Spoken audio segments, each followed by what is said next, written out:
The first thing, just to sort of get you talking, is the idea of growth. Like I said, now the growth for the world has been slow in the last couple of years due to multiple different reasons.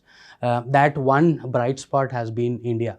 Now, from an insurance standpoint, Shankar, maybe if I can talk a little bit about how India First Life has been doing over the last 2 to 3 years, maybe talk a little bit about what you as a company are creating an USP for your customers. We started our journey in 2009. The one market difference what we have than others is that when we started, we are a digital native.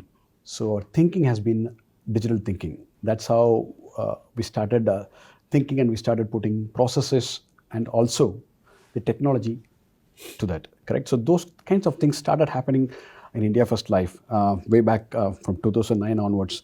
If what I have to say, for example, in 2014-15, around that time, we are the first company to go completely paperless in terms of customer onboarding.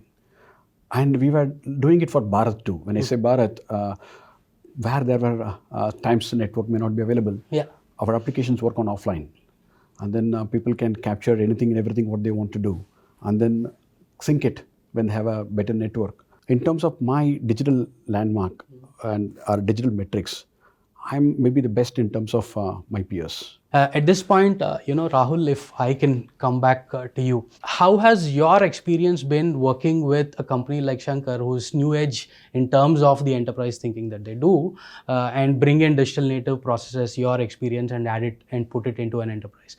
How does that change management look? But before that, if you can introduce Seers to our audience as well. No, thanks a lot for both these questions. So let me start with Seers. Many a times from outside Seers, people think about Seers as a very powerful technology organization. So even when I was joining Seers, my perception was that it is a technology powerhouse. But when I joined, I was pleasantly surprised that everything that we do from a technology standpoint is grounded in the business outcomes. So we are very focused on the business outcomes that our customers are going after. So three pillars: business outcome focus, technology prowess, and cultural richness in terms of client centricity, people centricity. The fourth is that when we realized that it was not going to be possible just by having one or two capabilities, so we created wall-to-wall capabilities so that we can help customers like yourselves achieve business outcomes. When you get organizations like India First Life, where you don't need to play that balancing act and do a lot of change management and are not delayed in decision making, etc. It's always a delightful experience. Maybe if you can briefly outline in the last 1 year, especially along with Seers, right? What is it that you've tried to do in terms of digital transformation? What is that core effort that you've built over the last year or so? So it's going to be close to 1 year. So it all started with our decision to move on to a good amount of workloads to cloud. With on-prem, what kind of challenges you'll have. Yes, one is scale. The second thing, managing certain things. When you say scale, for example, we being a regulated industry, we need to be on track on security, patching and other things. Absolutely. So we had some challenges. I was having the confidence that there's something which will have work, but we did it very seamlessly, correct? Earlier we used to have our BCP and DR are very important, and we saw during COVID and that business continuity is very, very important, how you seamlessly you do that. And by regulation also we need to do that regularly to make sure that we give the comfort to make sure that everything is there. I can say that I can do an RPO which is very, very seamless, which can be near to real time. Correct. I don't think anyone in this industry has done continuously for 3 days for full load. Correct. Amazing. And also with a very crunched RTO and RPO. The third thing I think what I like the most, with both Google as well as Seers is that the cadence and the transparency. The cadence, whatever we have, we call some monthly business review. Now it's a quarterly business review. It's not business review. It is all about sharing what is being done, what are the challenges we are facing, how we are, and it is very transparent. So, and solutions will come in. If you can talk a little bit about how that has helped you build better outcomes, and if there has been any effect on how you look at business with that. Today, with Digital India being in place, correct, there are various things which are all going to be available, which are available digitally to you. So you need to reinvent the process, you need to reinvent the technology too.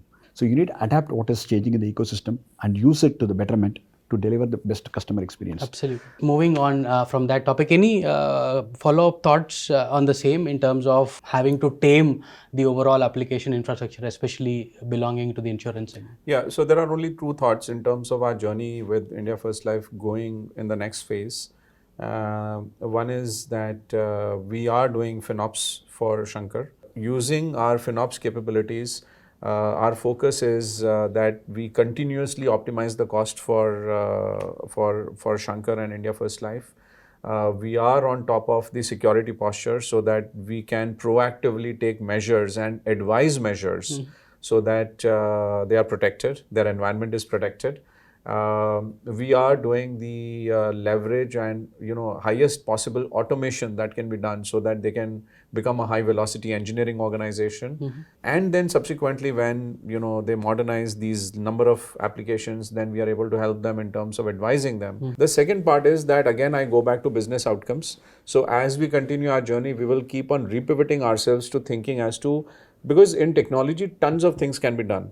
Now, how to prioritize them basis the business value is what we will continuously keep advising, aligning, learning, and creating a partnership around that particular design principle. In the next 2 years, what are you hoping to achieve on the data front? I'm betting on the large language models, popularly called as Gen AI, and voice.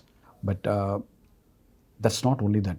You get the data through that, and then you need to mine it, and then you need to properly retarget or reposition to make sure of it, correct? So that's the key. I think data is maybe the new currency, but to get the data, you need means to get the data. The means to get the data for me is the voice and LLM. I think it's been an extremely interesting discussion. Thank you so much. Thank you, Ashwin.